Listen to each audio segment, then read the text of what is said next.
Welcome to New Life Live, the premier place to receive free advice from Christian psychologists and counselors for the mental, emotional, relational, and spiritual challenges you face. Since 1988, we've offered compassionate responses that combine God's truth with proven psychological principles to guide you toward healing. Our phone lines are open. Call us now at 1-800-229-3000. Happy Friday! Welcome to New Life Live. I'm your host, Brian Perez, and we would like to talk to you today on the program. We're going to speak with Mary in Texas in just a moment, but first let me tell you who, Mary, you're going to be speaking to. We've got Dr. Alice Benton. She's a clinical psychologist and licensed marriage and family therapist. Dr. Jacqui Mack-Harris is here too. How are you, ladies? Doing well. I'm so enjoying my time with you two. I always learn something from you. Yes, it's a good team we have here. Jacqui, Yes. What's on your mind today? What is on my mind today is this warning in James 4 about judging others. Like there is an energy, a behavior that is happening right now that is so heavy, and I feel like it's so destructive and divisive. People bad-mouthing each other, telling stories about each other, and we don't always know these things to be true. We're just carrying these negative stories. And so James 4:11 says, "Don't speak evil against each other, dear brothers and sisters. If you criticize and judge each other, then you are criticizing and judging God's law. But your job is to obey the law, not to judge whether it applies to you. God alone, who gave the law, is the judge. He alone has the power to save or to destroy. So what right do you have to judge your neighbor?" And I feel like some of the divisiveness, some of the destruction of families is coming from this judgmental spirit, right? And we are called to, if we catch our brother or sister in a fall, we are to support them and help them. We are called to veer away from evil and from sin. But those calls, those are instructions, are for us. And I think sometimes we forget to look in the mirror because we are so busy trying to get a speck out of somebody else's eye, and we're called not to do that. And so if your life is tough and your relationships are struggling and this is your energy, your behavior, you find yourself pointing fingers, telling stories, and judging other people, you may want to take some of that energy back and look at what you could do with that energy in your own life. Mm-hmm. Jacqui, our field got called out the other day. Someone commented to me and said, "Boy, therapists are pretty messed up people." And I had to say, yeah, you're right. We are. And I think we fall into that very trap because our profession is to help others. Our focus is what's your problem that I can help you with. And so the mirror, we bypass. But truly good therapists are the ones who are constantly checking their mirror and having feedback from other people of, hey, how am I doing? Let me know what I'm missing. What are my blind spots? Because we all have blind spots. It's so good to be able to say to my kids, hey, what was it like having me as a mom and having them have a safe place to come and work through and process things? Because I don't need to be perfect. I just need to be present, available, authentically myself, radically forgiving, and radically transparent. And that's what builds the best bonds for us in our family. It's just that truth coming together. But we can't run around telling stories about other people's lives thinking we really know what's going on, because we only see a snippet. We have no idea what's going on in people's lives, in people's homes, what people are dealing with today. And so keep your judgment to yourself. I truly think that humility is one of God's great weapons of warfare, because it's a rare situation that humility won't help. Right. Check in the mirror, admitting a fault, and asking, how does my fault affect you? Just because somebody else is doing something that you believe is ungodly doesn't mean it's your business to talk about. I would think most of the people watching and listening to New Life Live right now are people who want to better their lives, want to improve and everything else, but it's those other people they're the ones that are the problems. So what would you suggest to, just stick in there and get through it? Whenever someone says it's them, I always say, then it must be you. There's a bumper sticker right there. And I say, Blair New Life, so that all those people that need to hear there it. you go. Everybody can hear Download it. the New Life app on your phone and just turn it up real loud when you're around those people. We'll be back. Early on, looking at pornography that went into affairs, massage parlors, strip clubs with buddies. Before you know it, you're ashamed of that. Every day, men struggle with sexual integrity, impure thoughts, strip clubs, affairs, pornography. My wife got a phone call, and she asked me who this person was, and man, how do I get myself out of this one? For over 20 years, New Life Ministries has been helping men regain their integrity and purity through their one-of-a-kind Every Man's Battle Intensive. When she said to me, I want you to look at this website named Every Man's Battle, she had me look, and I said, no, this is exactly where I need to be. This is exactly the problems I have, and I'm gonna go. You don't have to struggle any longer. Get help in Dallas, Texas, July 18th through the 20th. Call 1-800-NEW-LIFE to register or to find out more. 1-800-639-5433 or online at newlife.com. Use the discount code NLL to save $50.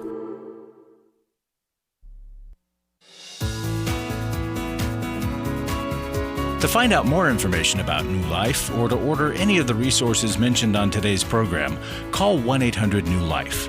Now back to New Life Live. Here's Mary listening on Sirius XM channel 131 in Austin, Texas. Welcome to New Life Live, Mary. Thank you so much. This is I'm a first-time listener, and only for a very short time too, like a few minutes. So literally a first-time listener, a new listener. This is awesome. So tell me, you're listening on Sirius XM. You've got dozens, yay, hundreds of choices. How did you find us? You know, I got in my car. I'm actually out to run some errands, and I just wanted to scroll through some sort of a Christian family talk station, and you were the lucky ones. So awesome. Wow, that's awesome. Love hearing stuff like that. So how can we help you today? I think maybe I'm the lucky one. Thank you, Mary. What's going on? How can we help you? Yeah, so my husband and I are dealing with a 34-year-old son who, in our mind, all of a sudden doesn't want to have a relationship with us. We moved here to Texas from Florida to be closer to him. Oh. He was going through a divorce. He struggles a lot with anxiety and doesn't leave his house a lot, can't fly, things like that. So we just thought, we like Texas. Let's just, go be some support for him. We also have a daughter in California, so we'd be closer to her and grandchildren. So great, all is good. We get here, everything is good. Our son just seems to be so receptive to us being here. He's doing so much better. Out of the blue, like 2 months ago, it's unless we stop watching Fox News and denounce Donald Trump as the devil, he can no longer have a relationship with us. And it's like, wow. And we never talk politics with our son ever. We know that he's on, that, his views are different, and we respect that. We never bring up politics. And we're just like stunned, and we've done everything we can. And now there's just no communication at all, and I don't know where to go. I don't know if I should keep trying to convince him that, these are boundaries. And also, he's been going to therapy for a long time. He's a fallen away Catholic. He's been, I want to say, brainwashed to what how he's been receiving therapy. And it's all about setting up boundaries. It's all about me. And I don't know, there's just no getting through his head that it's okay to have this boundary on this subject, but do we have to, does that mean we can't have a relationship? And I just don't know where to go. Yeah. What would you guys say? Mary, how shocking. It seems so sudden and then so extreme after you all uprooted your lives to be closer to him. Whew. How long has there been no communication? Just a few months. Like, for example, his sister was here with her family at Easter. He didn't come over to see us, to see his niece and nephew. And it started, maybe 3 or 4 weeks before Easter. So, and after he made his demands, what was your response, your and your husband's response to him? It was, AJ, first of all, we're shocked. But, it was, listen, we have a right to vote for who we want to vote for. And, we're not going to denounce somebody. We're not going to judge a person. We don't like maybe some things that are happening, but, you have to respect who we are. We respect who you are. Mm-hmm.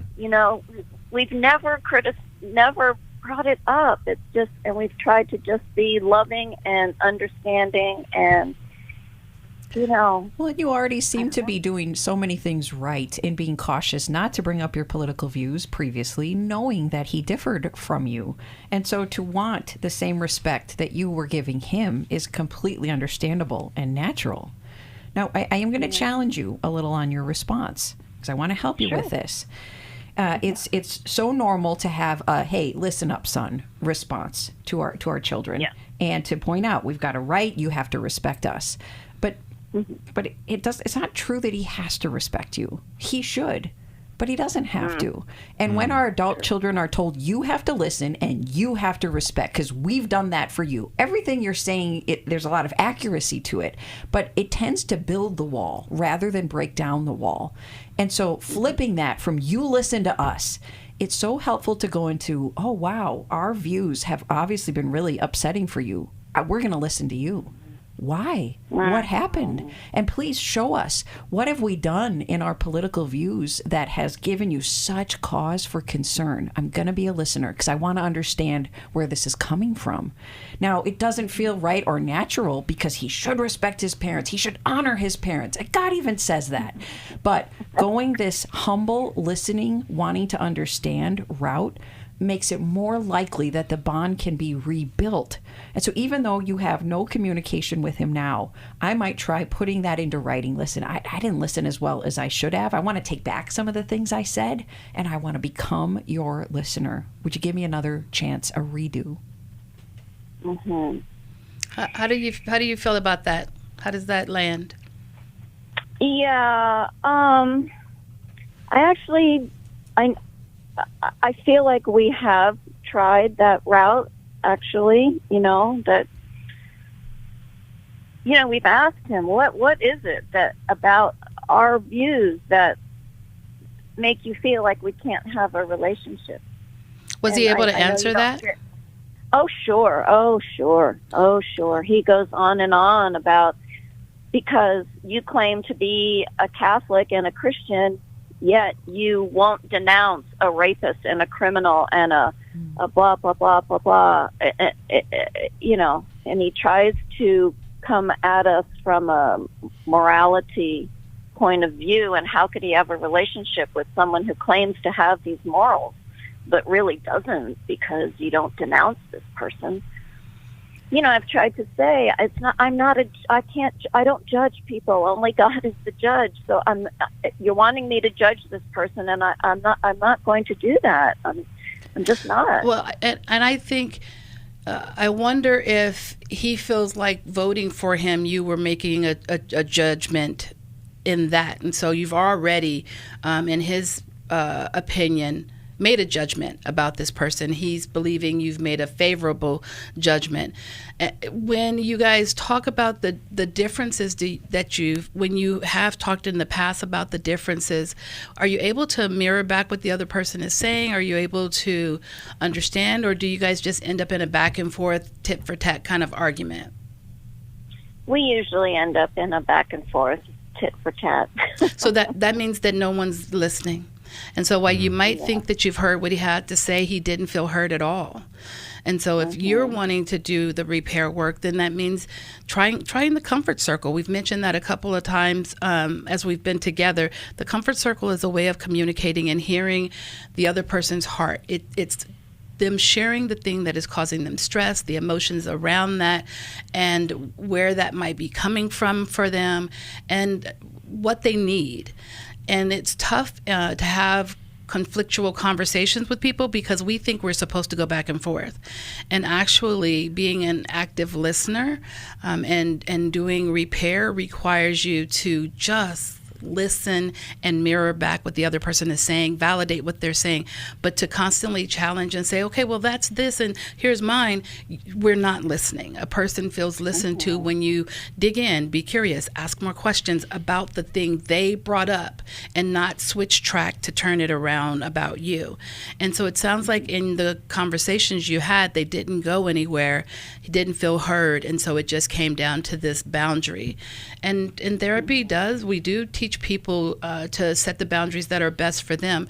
You said your son has severe anxiety. My guess is that in his work with his therapist, some of what's come out is that some of that anxiety comes from some of the people, comes from some of his experiences with the people in his life. And so he's setting some boundaries of the things that trigger him, the things that probably heighten his anxiety. And over time, as he's doing work and he regulates his nervous system, he may be able to engage more readily with people and things he disagrees with. But right now, as he's doing this work and he's trying to regulate his nervous system, he can't care about anybody else, and that's really hard as a parent. And to think that he's hearing this in therapy is helping him to choose him. And so unfortunately, a lot of times society wants us to choose the other, but then who's left to take care of us? And so just like when you're on a plane, sometimes we need to put our mask on first, and that doesn't feel good to the other people who are waiting for air, but we have to put our mask on first, otherwise there's nothing in us to give. And so as hard as this is, I would continue to respect the boundary. I would write letters, I would send them, and he can take them or not take them, but I would respect the boundary and hope that as he's doing his work and he grows stronger, he will be able to re-engage at some point. And Mary, I want to validate that it is disturbing when an adult child all of a sudden starts speaking back, and that might not be true for your son, but when a person starts boundaries work and therapy work and they start saying things they've never said or never done before, it can look like brainwashing. Like, where's my nice compliant son who was a good Catholic who got along with all of us? And usually in boundaries, there's a swing from being an avoidant people pleaser all the way to being angry and assertive and making some extreme statements and blocks of space for boundaries. And that's not a good place to stay. A much better place is when you can swing back closer to the middle, where you have boundaries, but you can say them with grace and truth and still have relationship, but we're not talking politics. And so the hope is that your son will eventually come back to that middle ground, but there kind of has to be a rebellious stage for a person coming out of severe anxiety and avoidance in order for them to meet a more middle ground. So I'd also add to Jacqui's suggestion that you might let him know, son, I would join you for a therapy session because I want to learn to be a better listener. So when you and your therapist are ever ready to have me in for a family therapy session, I want that. And maybe I'm even going to some of my own therapy to kind of take that look in the mirror that Jacqui was talking about and think about what kind of mom was I? Where did I fall a little bit short? Because we all do. But Mary, we know this kind of situation, especially when it's politics getting in the way, is just confounding and so distressing. And again, I think you and your husband are doing so many things right to try to stay in good relationship with your son. Something we hear a lot in this political atmosphere we're in now is that we sure wish people would just cross the aisle and work with each other and everything else. But then sometimes in these family relationships, these family dynamics, there is no compromising. There is no reaching across the aisle. It's my way or the highway. It's almost worse than what you see on the political stage.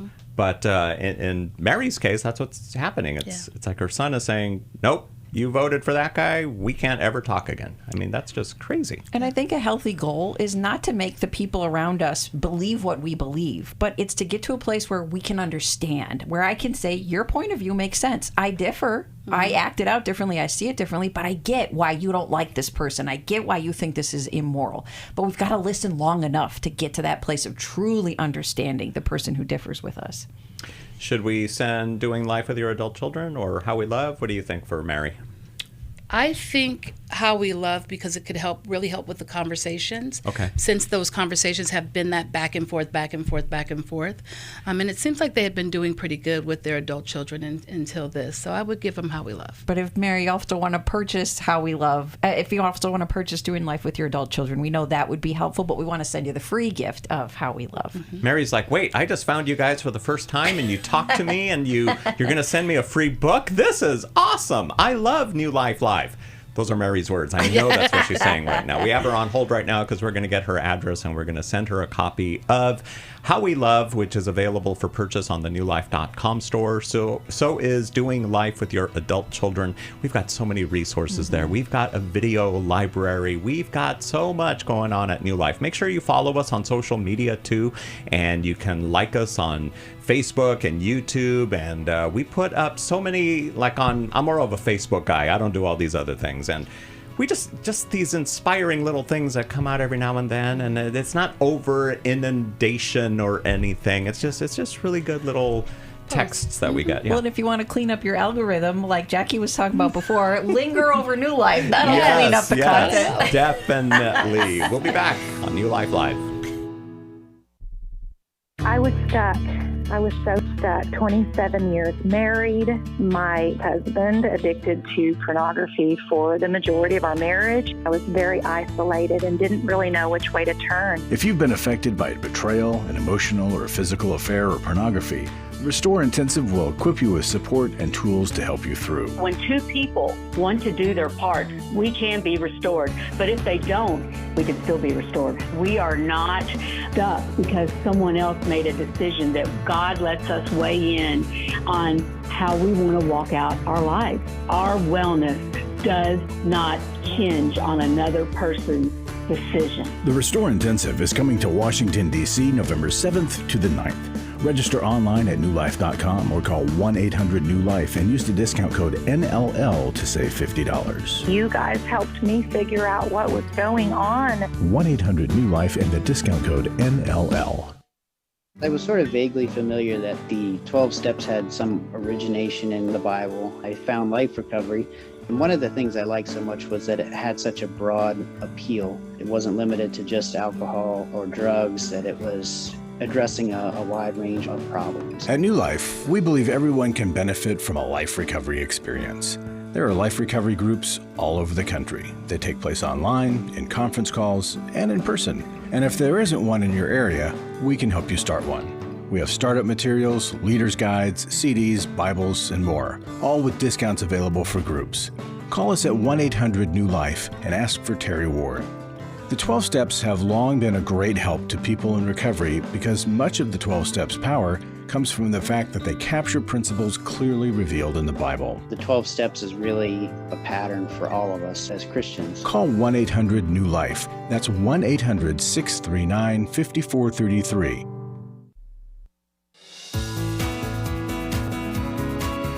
We'd love to hear from you. If you have a question or a comment, call toll-free 1-800-229-3000. Now back to New Life Live. Ever wish you could watch something good and inspiring instead of just another scripted reality show or a car chase or a news channel that only elevates your blood pressure and gets you and your family? You know what I'm talking about. We've got just the thing for you at liferecoverygroups.com. Go there, click on videos, and we've got lots of good inspirational material there. Again, that's at liferecoverygroups.com under videos. Here is Carl, who is in Philadelphia, listening to us on WBYN. Hi there, Carl. Thanks for calling New Life Live. Hi, thank you for taking my call. You bet. What's going on? I need some help in discerning my motives for wanting to reconcile with my ex-wife. We were married for 19 years, divorced in 2003. So we've been divorced for 22 Longer than years. You were married? Yeah. Okay. Yeah. We have 3 children. And the reason for the thought on reconciling is the Lord's moved in my heart to start a ministry, and I believe I heard him say you need to start at home. And I think that was his voice, but I don't know, there's stuff in me that I originally agreed when I heard the voice, and then 2 days later I'm thinking to myself, after having some more interaction with them, because we have grandkids and so we get together from time to time, is that she has not changed much in all this time. She's just motivated by fear, and she's estranged from my eldest daughter, because they both have the same type of personality. And I don't know if the Lord said, be willing to reconcile, and I was willing, but now all this stuff is coming up, and I really don't want to mislead her thinking that I want to reconcile after I had an affair and addicted to pornography since I was 12 or 13, and I'm the one who had the affair, and I divorced her because it didn't seem like we could work things out. And looking back, I think that maybe I tried to minimize her response, or and maximize my own. So neither of you ever remarried? No. Okay. What do you guys say? You mentioned that you felt like God was saying for you to start a ministry and for you to start at home. Did he necessarily say reconcile and remarry? Because reconciliation is about relationship, and I'm wondering if it's more about the reconciliation and ministering to your family first, rather than remarrying, because that the hesitancy, I wonder if it may be some clarification, right? You heard start with your family, reconcile, and so you think, okay, well, I guess I'm going to remarry my ex-wife, but then you guys have an encounter, and the Holy Spirit's like, pay attention, not much has changed. So is it possible that this isn't about you remarrying her, but that there is some work that your family needs to do in order for healing to take place, and that God's calling you to lead in that? Yeah, that's certainly a possibility. I don't think the initial thought was to remarry, just to reconcile the relationship, because she's been in recovery for a long time. She's the one who started. She was in Al-Anon, and when she made amends to me for supposedly her part in the whole thing, it really wasn't an amends. It was like she just released me for what I did. Didn't say anything that she did. So, Carl, what do you wish she had told you? She could never admit that she was wrong. Even when we were married and something happened between us, she wanted me to apologize to her for what she did. And when I did, she would laugh. Oh, what do you wish she would admit was her part? What was she doing wrong? She just doesn't know how to relate to other people. I mean, we would have arguments at the dinner table, and I would say, let's talk about this later when the kids aren't around. And she would yell, no, we're going to talk about it now. She was raised in an alcoholic family, and she made something out of herself. Even when she went to medical school or dental school, she went to both, actually. And she'd call home, and her mother would say, well, I guess you'll have to come home if you don't have any money, and quit. So she really didn't get any support at home, but she's not able to relate. I don't think she has empathy. She's broken, and she was a difficult person to be married to, and she's a difficult person to reconcile with.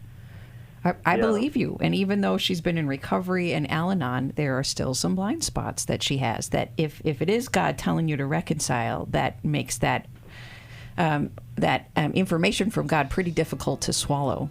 I'm pretty sure the enemy's not the one who ever tells us to reconcile. And so if you're hearing reconcile, I think it's probably worthwhile believing that it is God, but now discerning, how do I go about reconciling with a person who's so broken, who's never been good at it? Because God doesn't tell us that we have to be successful in restarting the relationship. I'm not even talking about marriage. All he says is do your part. because the other person's response, it's out of our control. But I think it's good for you to humbly wonder, did I do enough of my own amends making? Because you said, I minimized my part and I didn't listen well to her. So there probably is cleanup work on your side of the street, whether or not she receives it well from you. There's a book we want to send you from the newlife.com store, and we'll tell you what it is in just a moment here on the program. Carl, thank you so much for calling in today, and we've got more calls coming up on New Life Live. We've been married 33 years.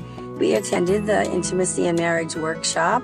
Even though we've read books or attended a few other marriage weekends, this was certainly different and a lot more intensive than initially that we thought. When you come to Intimacy and Marriage, you're going to be immersed into a 3-day process. Was not really sure exactly what to expect, but the idea of learning to really understand intimacy was intriguing. We had been in the same patterns of struggle over and over again. If you've thought, I don't think we can ever change, we're just in this rut and we can't get out, the Intimacy and Marriage Workshop can help you get out of the rut. The Intimacy and Marriage Weekend is July 25th to the 27th in Washington, D.C. Register online at newlife.com or call 1-800-NEW-LIFE and use the discount code NLL to save $50. 1-800-639-5433. I would highly recommend it. Club New Life changes lives. I think I go way back to listening to New Life, learning so much from it, and then becoming a Club New Life member. Club New Life is a monthly giving family that helps New Life Ministries provide Christ-centered hope and counseling resources to thousands of people. You know, I'm so thankful because you know why I keep giving? Because I keep learning, and I'm so thankful for all the lives that you touch every day and the people's lives. So when I get to still hear the radio show, it's just so encouraging to my heart. When you sign up to support us monthly through Club New Life, you'll make a difference in the lives of individuals and families with godly counsel and connection to help. And you know one reason I give? Because I feel like sometimes I'm hiding behind a counselor's couch, listening to all this great information and not paying. So my guilt of this great advice is alleviated by being a Club New Life member. Call 1-800-NEW-LIFE. That's 1-800-639-5433. And together we can help hurting people find help and hope in life's hardest places. Call 1-800-639-5433 to join Club New Life today.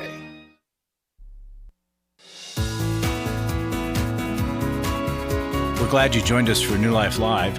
To be a part of the program, call 1-800-229-3000. Now back to New Life Live. When you give to New Life, your gift allows us to continue reaching people stuck in life's hardest places. A stuckness so thick and deep, it feels they're never going to get out of it. Through our radio program, our intensives, our counseling network, podcasts, and life recovery, so much we do to offer life-changing hope and shine the light of God's grace and redemptive love into the darkest corners of hurting hearts. We help a lot of people at New Life, but we can't do it without you. So give a gift online at newlife.com or call us at 1-800-NEW-LIFE. We were talking to Carl, and Dr. Jacqui Mack-Harris had another thing to tell him. Yeah, Carl, I along with my husband, am in ministry. My husband is our pastor. And I just had a thought as we were ending with you. If you are going to be starting a ministry and leading a ministry, reconciling with difficult personalities is a big, huge part of it. And so God's giving you a practice run. And if you could get with maybe some good counsel and start doing some work on what it is in you that needs her to be different in order for the reconciliation to happen, I think that could go a long way towards shoring you up for ministry. Pastoring is no joke. Planning a church is no joke, and you were going to encounter all types of personalities, and very few of them are going to be easy. So healing is a choice. I think might be helpful for you. Mm-hmm. Oh, I thought you were just telling Carl that healing is a choice. No, it's one of our books in the newlife.com store. Yes. We're going to send that to you, Carl. Thank you for calling in today here on New Life Live. To just add to it, when God calls us to serve his people, the expectations that come from 1 Timothy 3, 1 through 7, they're pretty intimidating because we are supposed to have our own household in order if we're going to go try to serve other people. And it's impossible for us to do it perfectly, but we've got to give it our best shot. And just to encourage you, Carl, about whether or not your ex-wife responds well, Romans 12:18, if it is possible, as far as it depends on you, live at peace with everyone. Because it's not possible, and we can't make her respond well. It's not always possible to be at peace with everyone. So we're just called to do our part. So Carl can't say, well, God said we need to reconcile, and just expect her to say, oh, okay. I believe that God did say that, because God's a God of reconciliation. I believe that he heard God say reconcile. If you want to start ministry, I'm calling you to ministry, you need to be able to, as it says in 1 Timothy 1-7, you have to have your house in order and lead your home well. And if you can't navigate that within your own home, the difficult personalities, it is going to really wear and tear on you in ministry. And so I believe God's calling him to reconcile this relationship so that he can go out and do great ministry work. And Mary is calling us from Athens, Georgia. Mary is a Club New Life member. Thank you, Mary, for supporting New Life Ministries. What is your question for us today? Hi, thank you for taking my call. Is my anger justified after my husband went in person to make amends for his part of the affair? He went in person to the affair partner to make those amends. Is your anger justified? Yes. Yep, it is. Next call. No, I'm joking. We unanimously agree. Yeah. We all agree. It's very destructive that your husband did it, and especially in that way. Yeah, thank you. You're welcome. So sorry that you're going through this. Do you have a counselor, a therapist that you're working with? Yes, this has been a long journey. We've been married 39 years, and I discovered it in 2012. I had already been a listener to New Life and been in the rooms of recovery as an Al-Anon member since 98, so that when I had a discovery in 2012, I was able to use the tools that I had learned from you all in the rooms of recovery. And he did go to EMB, and we did go to a marriage intensive, but there was anger at both of those, and I later learned that that was, a result of denial. So I've stayed in the marriage, and he has been in and out of recovery. He also has a substance addiction, but he works out of town, and so he's gone half the time. But we're still on the journey together. It's hard, and sometimes I think I question. I don't know if I question my reality or my response to the reality, because obviously I'm in recovery for codependency and being, the enabler and the pleaser from early on. So I've learned to listen to my body better and to allow myself to feel those intense emotions of anger. And Mary, I just want to insert something here. I would guess that your husband might gaslight you, where he does something that has some good to it, but some negative to it as well. And when you express, I don't like that, I don't think that's right, I believe he tries to kind of manipulate by pointing out, you're wrong, you shouldn't be angry, you shouldn't be upset, to probably justify and cover what he's doing. So even though he's got a foot in recovery, he also still seems to have a foot in some deceptive and harmful behavior. You probably know this, that in the 12 steps, the 9th step is when we are to make direct amends, except when to do so would injure that person or others. And obviously it would injure you for him to go have face-to-face contact with his affair partner. That's obvious. But if he's minimizing, and you should be angry, why are you so upset? I'm making amends. It's a good thing, Mary. then I do not trust what he is doing. And anger is a God-given emotion that is supposed to help alert us that there's a problem in our environment or in our relationships. And when we realize, I don't trust what my husband is doing, I'm angry about this, to use that anger, channel it to protect yourself and to take a firm stance. This is not okay with me. I need you to address what you did with a sponsor, with a therapist, and then come up with a plan to repair what you've done. Is there ever a time that a cheating spouse should go to the person that they had the affair with and try to, I don't know, reconcile or make amends? I mean, what are they making amends for? What are they? And I believe, to what you were saying about step 9, it was harmful to both women. Because why are you showing up at her doorstep only to say, I'm sorry that I involved you in this? That was about him and not about them. And so to Mary's question, yeah, she's absolutely right. What should we send her? About good boundaries, goodbye? Oh, our boundaries book? Yes. We have boundaries in the store, yes. We have boundaries? Yeah. I just want to quick add that, let me see here. Sometimes it's legitimate, to your question, Brian, for the perpetrating spouse to contact the affair partner in concert with the spouse. So perhaps in writing or by a phone call with the spouse present. This is done with therapeutic structure to it, to say, we're done, we're over, I'm not contacting you anymore, this is it.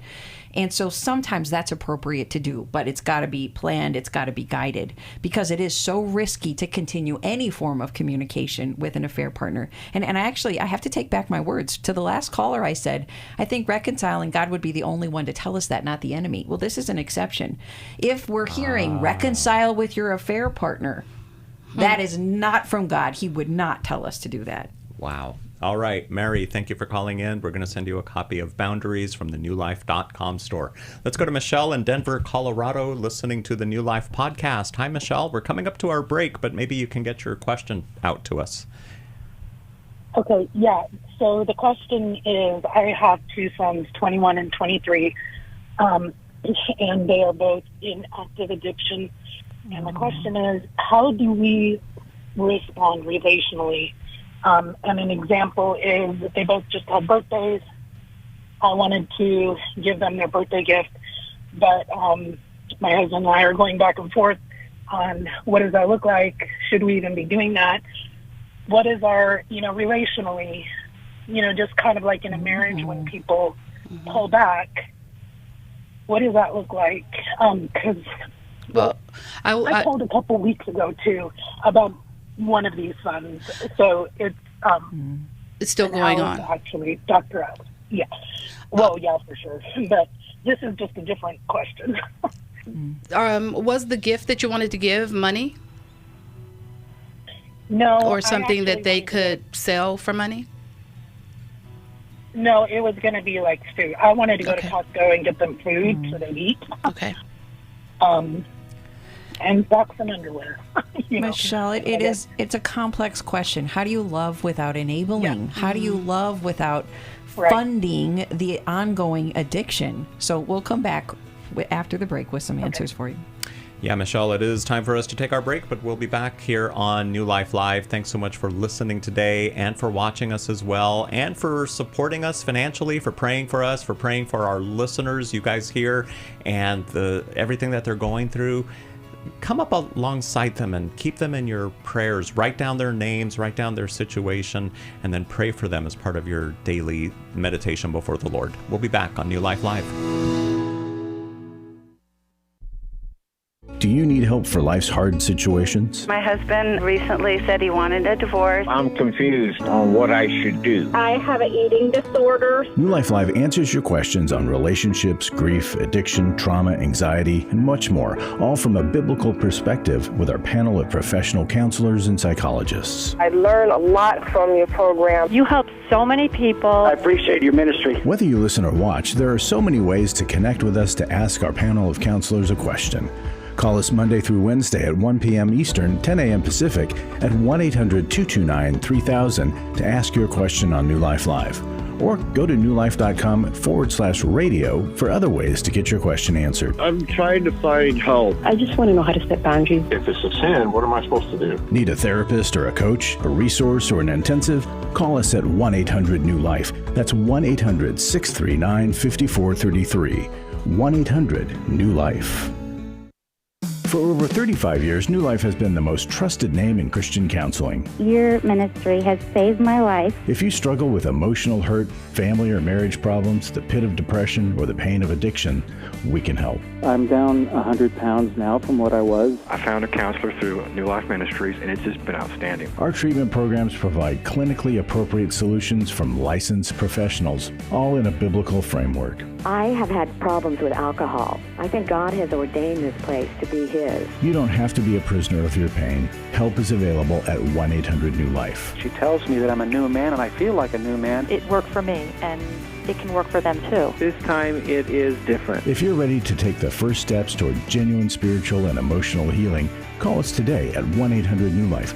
God can open the door for a better tomorrow. To get someone that's competent, that's good at what they do, it's been like day and night compared to what I've had before. Call 1-800-639-5433.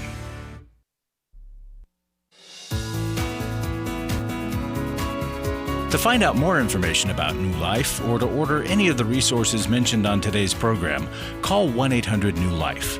Now back to New Life Live.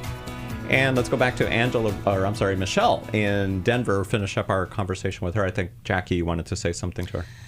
It's difficult to have adult children that are struggling.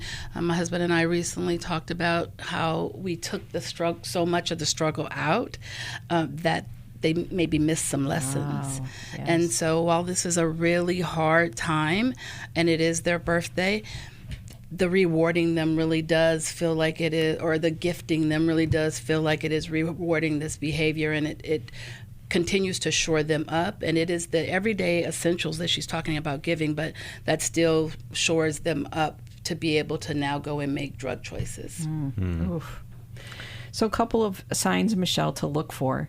If the way you're giving them gifts, loving them, or helping them, if it leads to you or your husband resenting what you're doing, or if it leads to your sons staying immature, sick, and stuck in their addiction, then it's not true help, and it's not healthy help. It might have been a way to love them when they're sober, but we have to change the way we act out love when a person is still stuck in addiction. And so I'd ask you to have a stance of, boys, I am all in when you want help. And I'm piling up the birthday gifts and the Christmas gifts that I cannot wait to give you once we start going to meetings. And if you want to ride to the meeting, I am there with you. If you want me to accompany you, I am there. I'll help get you to the rehab. And I'll give you some of these gifts once that process starts happening. Thank you for calling in today, Michelle. We're going to send you a copy of Doing Life with Your Adult Children by our friend Dr. Jim Burns. And now here's Angela, who's watching us on YouTube in Dallas, Texas. Hi there, Angela. Welcome to New Life Live. Hello. Thank you for taking my call. Mm-hmm. Yeah, thank you for calling in today. I have a question that's from me, really, on how to handle my grandsons. They don't live with me. They live with their mom, or at least two of them do. I have three grandsons. Their dad's not in the picture. Doesn't help with any finances. One of the boys is 19, one is 17, and one is 10. The 17-year-old is the one that I'm really concerned about. They all three have a lot of their dad's tendencies, or at least the two older ones do. Which of their parents is your child? My daughter. Okay. Go ahead. Okay. The boys, the middle one, for instance, he just finished school. He finished early. He tends to want to be, he's had several jobs already. He quits his jobs after 2 weeks. And I see a lot of those tendencies from his dad. Mm-hmm. It was all about making money, quick money, good money, and if it was just not enough money for what he felt he was doing, he just quits. And it's just been a pattern with him. Has he been able to take care of himself, his dad? I'm sorry, your question again? Has he been able, you said he would quit a job if it didn't work for him, if it wasn't enough money, has he been able to maintain work enough to take care of himself? My grandson? No, his father. As far as I know, no. Okay. He's living with his parents, and I don't know if he's working. He even got addicted to drugs. Okay. So the concern about your grandson is that he's making choices like his father makes, and he's going to be somebody who can't keep a job and take care of himself. And that frightens me. Okay. And how old is he? 17. Are there any other models in his life? Any other people working? Lots of people. My husband, his uncle, his other uncle, well, several uncles, cousins, lots of male, roles in his life that are doing great. Are they engaged in life with him? Are they doing life with him? Like, do they hang out with him, spend time with him? Does he know what they do for work? No, that they don't, because, they see him at birthday parties, holidays, things like that, and they try to talk to him. His mother does have a boyfriend, and he's been a good role model, so he tries to talk to him, but he doesn't want to overstep his bounds either. Angela, your fear is completely understandable, and thank you for being the kind of grandma that cares enough to do something about your fear. And I want to caution you to not let your fear dictate assumptions about what's going on with your grandson. You are reading signs. They're there. But I want you to be careful to find out the story behind the evidence before you assume why he's doing what he's doing. And you may end up finding you're right. But I would start with questions rather than advice. And so I'd praise him. I'm so glad you're getting jobs. I've heard you had a couple lately. How'd they go? I want to hear about them. And I know you've left some jobs. What happened? I bet you hit up against some tough situations. Give him the benefit of the doubt before assuming he's a ne'er-do-well. Then I'd also make sure to ask, how are you doing about your dad? Gosh, I know he's not around. I know he's not being consistent in your life. How are you holding up? And the point of these questions is to build relationship, to give him empathy, and to not be too quick to assume the worst about him. And so I would wait to give advice until you find out what the answers are to those questions. And I actually think if anybody gives advice, it might be best coming from the stable men in his life, but also after they've put some time into building relationship with him. Unsolicited advice is usually a waste of breath. And it generally slams the door shut on relationship because none of us want unsolicited advice. But humble listening, curiosity, and prolonged listening while showing up for a person like your grandson, that tends to work much better long term. Yeah, the tough thing is that you're taking what you can see and you're filling in the gaps with past information, which is what we do. That's how our minds work. So you're going to have to be careful to not do that and to make generous, positive assumptions about your grandson so that when you speak about him, when you think about him, when you talk about him, you are speaking positive truths over him and into him, right? The tongue can speak life or death. Don't speak that he will be like his father. Don't put that in the atmosphere. Don't put that in his mind. Don't have that in your mind. Speak that he is becoming the young man that you desire for him to be. You said he has far more good examples of godly, hardworking men around him than not. Yeah. So that is just anxiety telling you that he's going to turn out just like that. Yes, it's in his DNA, right. But just because it's coded in DNA doesn't mean that it's going to be expressed. And so you guys have lots of time to encourage him. And I wouldn't worry too much. I'm Dr. Jacqui, and I had the same behavior. After I got out of the military, I refused to stay committed to a job that I didn't like. So 2 weeks, 3 days, a year, it didn't matter. If I didn't like it and it wasn't serving me and how I want to spend my time and energy, I wouldn't do it, and I still won't. So I'm not worried about him being a deadbeat because he won't keep a job after 2 weeks. If he felt mistreated, if he felt like it didn't serve him well, if he felt like they told him it was one thing and it was something else, any of those things would be reason enough for me to walk away. And so I love what Dr. Alice said. Talk to him. Be curious. Hey, what's going on? I know my niece got a job and she was like, it was boring. I'm like, it was at an adventure park. So give him some time to grow into the things he's trying. And how long have you been at New Life now, Jacqui? Right? It's been years. See? No, it is okay to express your concerns eventually, but when you bring tough truth to a person, do it briefly, enveloped in love, and ask, how can I help you? Yeah.